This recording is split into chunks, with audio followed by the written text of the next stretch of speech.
رمضان رمضان رمضان يا حبيب رمضان رمضان ليتك دوما قريب. So we make tawbah from all the sins of the past. So as I said, it will take time if I go through this book of spiritual development. Act upon this, how to control and close the 7 gates of the heart. All the details are in this, inshallah. And those of you who are watching the lecture, you can contact us rather than me going through all the procedure of it.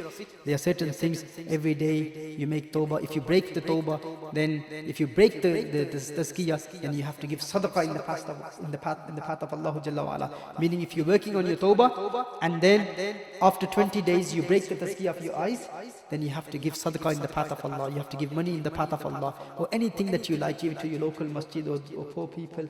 Send it to the poor people, and then you have to fast for 1 day. And then you have to do istighfar 70 times, from 70 times to 70,000 times. It's up to you. As long as you've done it 70 times, that will be sufficient. And 1200 times durood upon the Prophet ﷺ. And every day there are certain procedures. Every day before going to sleep, every night before going to sleep, you have to read 2 nafals of gratitude. And then if you control your eyes all day, then you have to do a test at night time. First you have to thank Allah. And these are nawafil of gratitude. You read 2 nawafil of thanking Allah Jalla wa Ala. And then you say, then you ask yourself this question: do my eyes still want to see haram? This is the most important thing in tazkiyah. A lot of people say, I am doing tazkiyah, but it doesn't work because you're not acting upon the ahkam of tazkiyah. It's important that you do this test. If you're controlling your tongue, if you're working on your tongue for 40 days, at night time you have to do this. This is a must. Because this is the nur of tazkiyah comes from this. You have to ask yourself, do my eyes still want to look at haram? Do I still have the desire of looking at haram? And then if the answer is no, then thank Allah. If the answer is yes, then you have to shed tears and say, oh Allah, it's impossible for me. Oh Allah, what I could do with your fadl, with your karam, I've acted upon it all day. But it's impossible for me to do it myself. Ya Allah, I leave my eyes and the state of my eyes in your hand, Ya Allah. Ya Allah, you purify them. You purify my eyes now. I can't do it myself. You asking Allah to purify your eyes. I can't do it myself, oh Allah. Oh Allah, you purify my eyes. These are the important things at night you have to do. There are then some azkar you have to do during the day. La ilaha illallah. You have to imagine that the filth of the heart, you're throwing it out of your heart. And then illallah, you will imagine that the nur is entering in your heart. From Allah Jalla wa Ala. And this is why I said tazkiyah is impossible without a peer. Without a murshid, you can't do tazkiyah. All awliya Allah say that yuzakkihim means the Prophet ﷺ makes tazkiyah. This is why in the beginning I mentioned in detail how important it is for one to have a murshid, because the real muzakki is the murshid. He is the one who purifies the heart. So you do it under the guidance of a murshid, under the guidance of a spiritual guide. So then you read durood upon the Prophet ﷺ at night, and that is something very important. For 313 times, you imagine that you are in Madinatul Munawwara. You're in the court of Rasulullah ﷺ. You envisage that beautiful spectacle that you are in front of Rasulullah ﷺ in Muwajahah Aqdas, and you have a filthy heart. There's all these stains of sins on your heart, and you're sending blessings upon the Prophet ﷺ, and you imagine with the observation of Rasulullah ﷺ. You imagine that you're sending duroods upon the Prophet ﷺ, and Rasulullah ﷺ is directly looking at your heart. And with the observation of Rasulullah ﷺ, and with the blessings of the recitation of your durood upon the Prophet ﷺ, your heart is being purified. So you imagine your heart is being purified by Rasulullah ﷺ looking at your heart. And then in this state, in the state of wudu, you recite durood upon the Prophet ﷺ 313 times. And if you are blessed with hazri in the bargah of Rasulullah ﷺ in Madinatul Munawwara, physically if you are there, then you have to specify one khas place in Madinatul Munawwara, and you send blessings upon the Prophet ﷺ from that place. And when you come back to England, or when you come back to Pakistan, India, Bangladesh, States, wherever you are from, then in your room you have to have a khas place in your room. In that place you imagine that you were standing, wherever you were standing in Medina Sharif, you imagine that place. And all the nur and the barakat of Medina Sharif will come to your room, that specific place where you stand and send blessings upon the Prophet ﷺ. This happens after you have been to Madinatul Munawwara. And if you haven't been to Madinatul Munawwara, then you just send the durood upon the Prophet ﷺ 313 times. And from your house, you imagine that you're in Madinatul Munawwara and Rasulullah ﷺ is directly looking at your heart. And with the observation of Rasulullah ﷺ, whilst you're sending blessings upon the Prophet ﷺ, your heart is being purified. This is done 313 times. There are additional principles in this which are all mentioned in this booklet, inshallah. That is the tazkiyah. And this is tazkiyah of the mind, tazkiyah of the heart. In tazkiyah of the heart, another important thing is the way we said that if you have sinned, if you made a mistake, then you do a good deed after it. Like you give sadaqah. Remember, it's important. The Prophet sallallahu alaihi wasallam said, and this is the Sahih Hadith of Rasulullah sallallahu alaihi wasallam. The Prophet sallallahu alaihi wasallam said, wherever you are, fear Allah Jalla wa Ala. Wherever you are, fear Allah Jalla wa Ala, and after every sin, do a good deed. Because that good deed will cancel the effect of the sin that you've committed. This is why we act upon the hadith of the Prophet sallallahu alaihi wasallam, and if a sin is committed, then immediately after the sin, do not delay the good deed. So the 1200 Durood Sharif, the 70 istighfar, from 70 to 700 to 70,000. The more you read, the better it will be for you. So do the good deeds immediately after that. And then giving sadaqah in the path of Allah. Fasting. Remember, never leave the mark of the sin on your heart. Never leave it like this. Never ignore it. If a sin is committed, it should be followed immediately by a good deed. There's another hadith of Rasulullah sallallahu alaihi wasallam in the Musnad of Imam Ahmad. The first hadith was from Sunan al-Tirmizi in Musnad of Imam Ahmad bin Hanbal. The Prophet sallallahu alaihi wasallam was asked. The Sahaba said, Ya Rasulullah sallallahu alaihi wasallam, if we've committed a sin, then what kind of a good deed should we do? Even La ilaha illallah is a good deed. The Prophet sallallahu alaihi wasallam said, this is the best of all deeds. So if you have committed a sin, the Sahaba said that you are saying that replace it by a good deed. Even as small as La ilaha illallah, the Prophet ﷺ said, this is afdalul ibadat. This is the best of ibadah. Meaning, if you've committed a sin, if you've done something wrong, then do a good deed, and one of those good deeds is recite La ilaha illallah, La ilaha illallah. So the asr of the bad deed is cancelled from the heart. It is erased from the heart. So that is how Al-Qalb al-Makhtoom, Al-Qalb al-Shaytani, Al-Qalb al-Kasi, Al-Qalb al-Ghafil, Al-Qalb al-Makhtoom alayh, all of this qalb, Al-Qalb al-Majid, Al-Qalb al-Marid, that's how it changes into Al-Qalb al-Nurani, Al-Qalb al-Rabbani.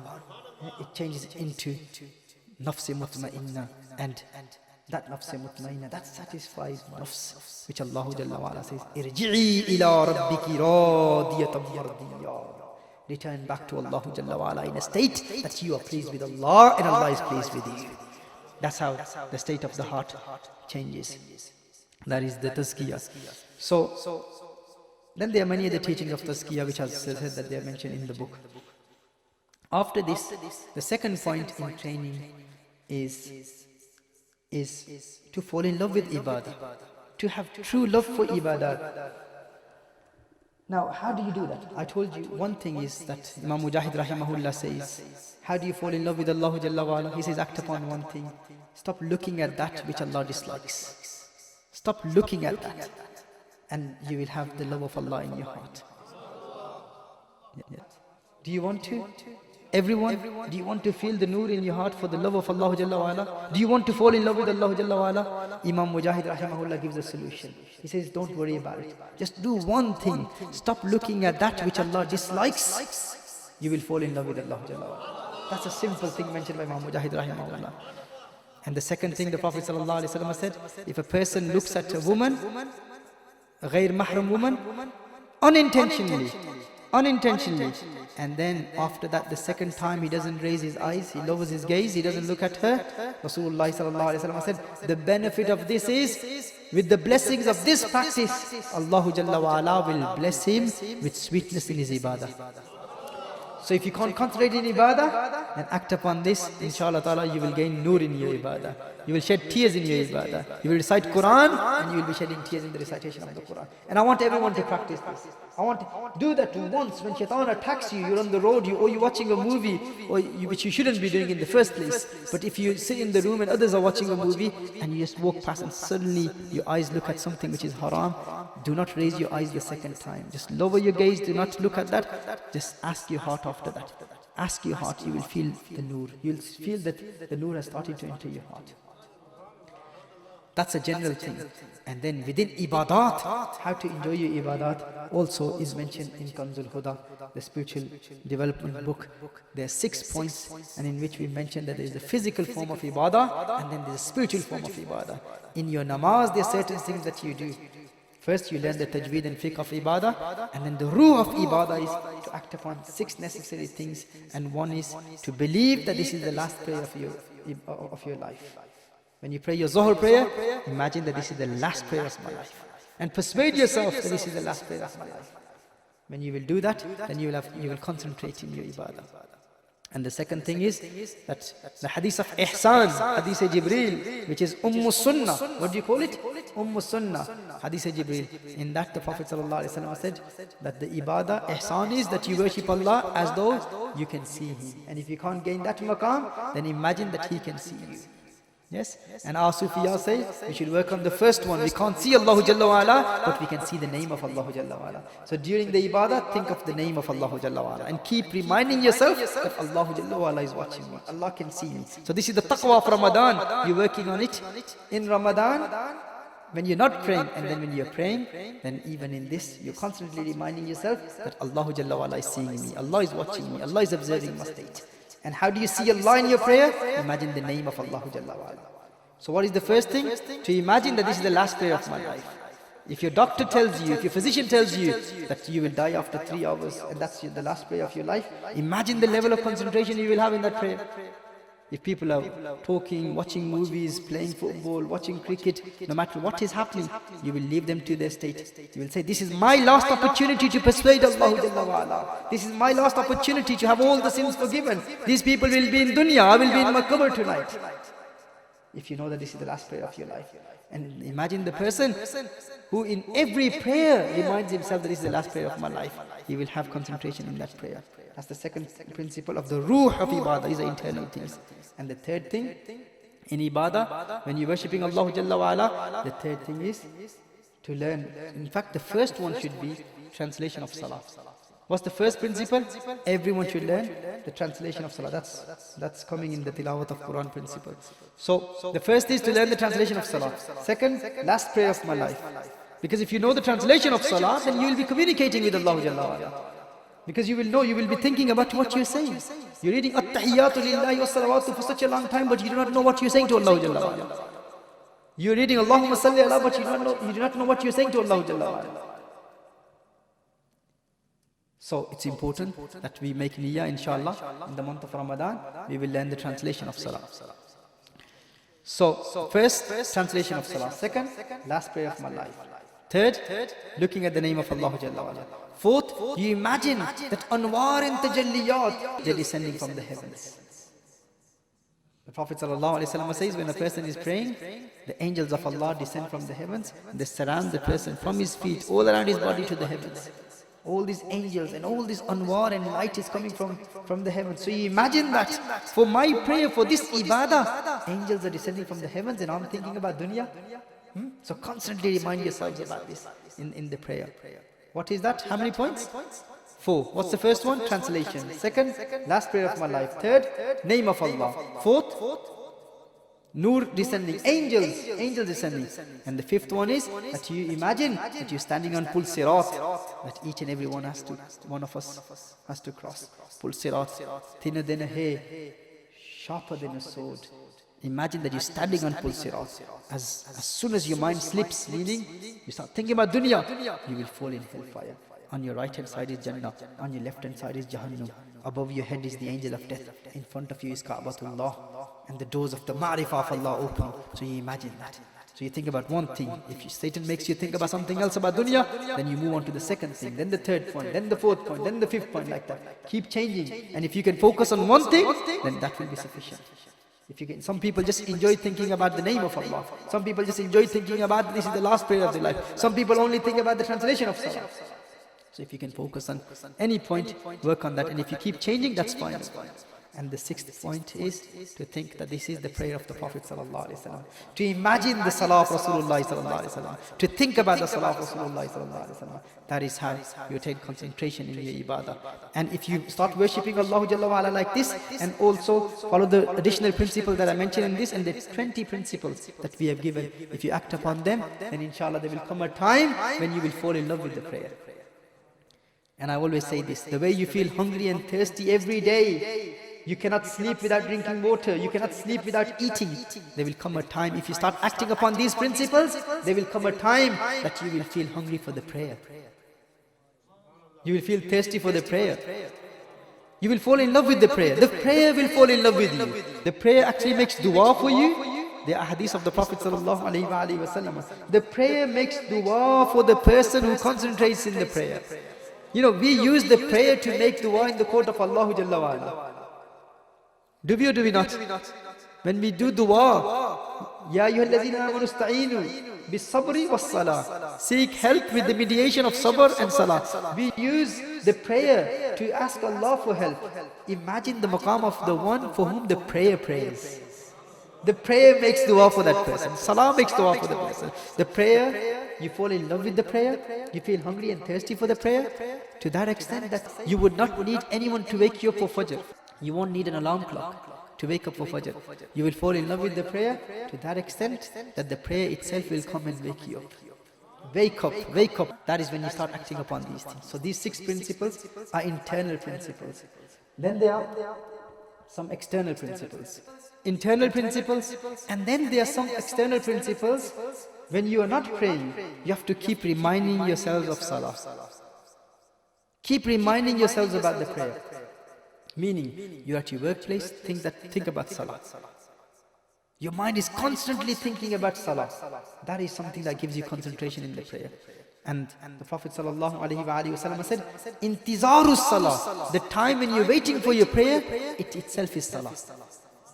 So just imagine this. Some of the sharahin of the hadith, they say, if you're at your workplace, if you're at college, university, you're doing things of dunya, which is necessary for you to do, and you're not in the house of Allah yet, you're not in the masjid yet, you're at your workplace, you're not praying, you are thinking about the prayer, you will get the reward of the prayer. So you are not in the masjid, but you're constantly looking at the time. You constantly, in one hadith says, you're looking at the stars. The act of looking at the stars, when will the time of salah enter? When you're not praying and you're thinking about the prayer.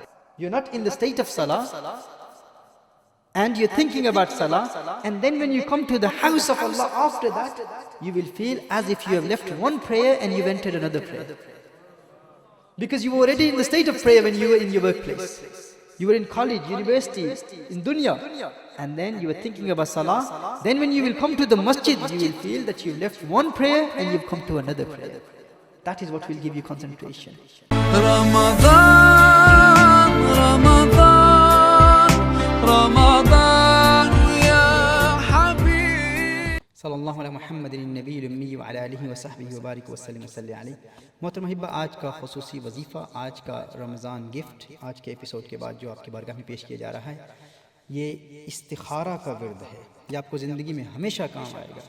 यानी ज़िंदगी में कभी भी आप इस्तिखारा करना चाहें, आप जानना चाहें कि आपके लिए बेहतर क्या है, 2 ऑप्शन हैं, उनमें से इंतखाब करना चाहें कि कौन सी ऑप्शन बेहतर है मेरे लिए, तो इस्तिखारा इसका मतलब होता है खैर तलब करना। अल्लाह से आप खैर तलब कर रहे हैं। बाब इस्तिफ़ाल में एक इसका इस्तिखारा यस्तखीर, इसका एक ख़ासा एक स्पेशलिटी तलब करना है। यानी आप अल्लाह जल्ल व अला से खैर तलब कर रहे हैं कि आपके लिए बेहतर क्या है।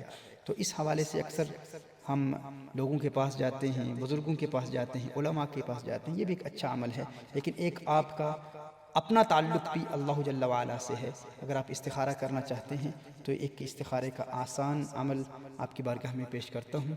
अगर आप किसी हवाले से तशवीश का शिकार हैं, तज़ब्ज़ुब का शिकार हैं कि फ़लाँ ऑप्शन को प्रायोरिटी दी जाए या फ़लाँ ऑप्शन को प्रायोरिटी दी जाए, तो आप उन अय्याम में एक तो इहदिनस सिरातल मुस्तकीम कसरत से पढ़ें। इहदिनस सिरातल मुस्तकीम, इहदिनस सिरातल मुस्तकीम, इहदिनस सिरातल मुस्तकीम। अल्लाह जल्ल व अला से हिदायत तलब करें कि अल्लाह تو ہی ہمیں ہدایت کے راستوں پر چلا. تو ایک تو اہدنا الصراط المستقیم کثرت سے پڑھتے رہیں، اور اس کے ساتھ جب چند دن آپ اہدنا الصراط المستقیم پڑھنے کی عادت بنا لیں، پھر اللہم اغفر لی واختر لی، اللہم اغفر لی واختر لی 7 مرتبہ یہ پڑھیں، اول آخر دروشی پڑھیں. یعنی اللہم اغفر لی واختر لی یہ 7 مرتبہ پڑھیں، اول آخر دروشی پڑھیں. پھر تھوڑی دیر کے بعد، تھوڑے توقف کے بعد، پھر اللہم اغفر لی واختر لی 7 مرتبہ اول آخر دروشی. پھر اسی طرح تھوڑے سے توقف کے بعد، یعنی ایک پورے دن میں آپ یہ بار بار پڑھ سکتے ہیں، اللہم اغفر لی واختر لی 7 مرتبہ اول آخر درود شریف. اس کے بعد جو آپ کا غالب اپینین ہوگا، پھر ڈومیننٹ تھاٹ ہوگی، اس پر آپ عمل کریں. یعنی اس وقت جس جانب آپ کا دل مائل ہو رہا ہے وہی استخارے کا جواب ہے. نوٹ کر لیجئے گا، اللہم اغفر لی واختر لی، یہ 7 مرتبہ اول آخر درود شریف. It is something that will benefit you throughout your life, inshallah ta'ala. And this is istikhara. A lot of us, we contact our ulama and other spiritual masters, spiritual guides for istikhara, which is a beneficial thing. It is something in which there's a lot of reward. Obviously, people who are pious and who are more closer to Allah Jalla wa Ala, when they will recite for you, there will be a lot of benefit. But you have your own one-to-one link with Allah Jalla wa Ala. And we should always benefit from that. We should always call upon Allah Jalla wa Ala and seek guidance and seek khair and ask Allah Jalla wa Ala to bless us with information for that which is better for us. And that is the meaning of istikhara. Istikhara is a masdar of bab istif'al, the verbal noun of bab istif'al, to seek khair, to seek good from Allah Jalla wa Ala. So you're asking Allah Jalla wa Ala, what is better for me? So if you are in doubt about an option, if you have 2 options, 3 options, many options, and you want to choose one option from there, and you want to seek guidance from Allah Jalla wa Ala, then in those days, make a habit of reciting Ihdina as-Sirat al-Mustaqim. Keep reciting Ihdina as-Sirat al-Mustaqim. So you're asking Allah Jalla wa Ala for the straight path.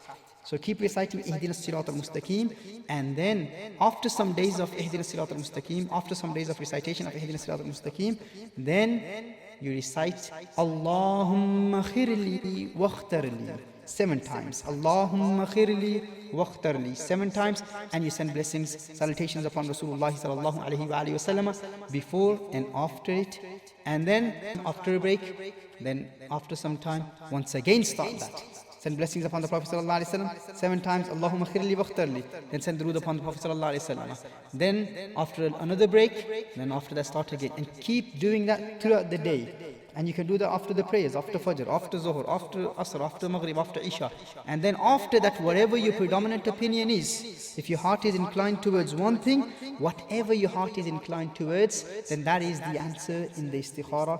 You act upon that, and inshallah ta'ala, Allah Jalla wa Ala will bless you with success in life, inshallah. Wa akhiru da'wana, and alhamdulillahi rabbil alameen.